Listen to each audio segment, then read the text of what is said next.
Hello friends, जय Jagannath. Welcome back to our channel Deeps lifestyle.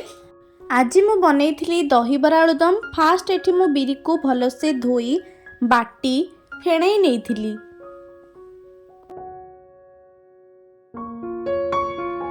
परे पुदीना पत्र, धनिया पत्र, भृषंग पत्र, लंका, अदा, आंब कसिया अदा को ग्राइंडिंग करनेली।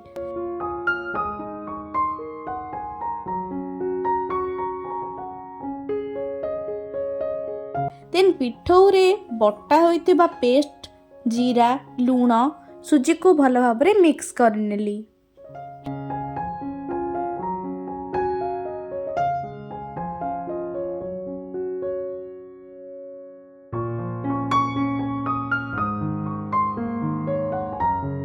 तापरे स्टार्ट हैला बरार प्रिपरेशन।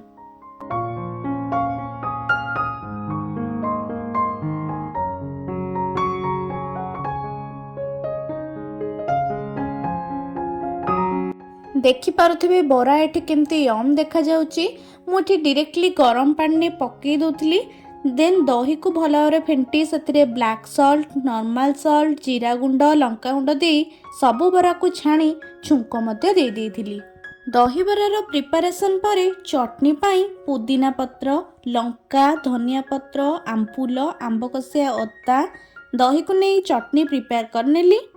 देन करी पाई गोटे मसला प्रिपेयर करिथिली।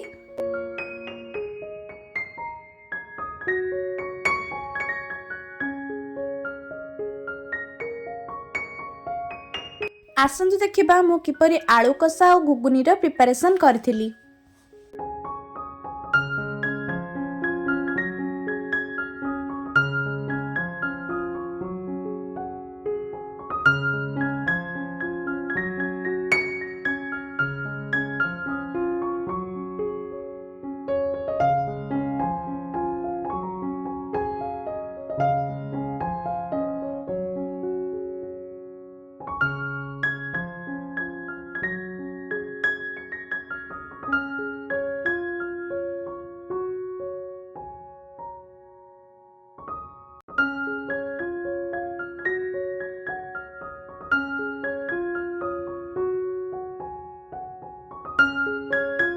एठी मु मसला प्रिपेयर करछि बहुत करी पई आलूदम आ घुगुनी पई। एठी मु मटर को भलो भाव रे सिझेई कि रखि नेछि।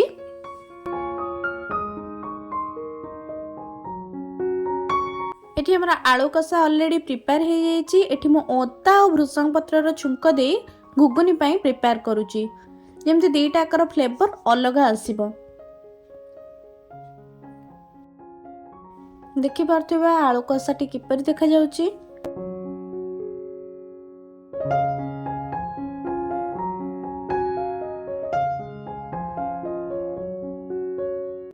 वीडियोटी पसंद आसले वीडियोटी को लाइक, कमेंट, शेयर करने को भूलिए नहीं। चैनल को सब्सक्राइब करना भी जब वीडियोटी पसंद आसता है। ये नुआ नुआ वीडियो देखापी मुझे नुआ नुआ रेसिपी और ट्रैवल ब्लॉग नहीं आसबि आपण मानक पई।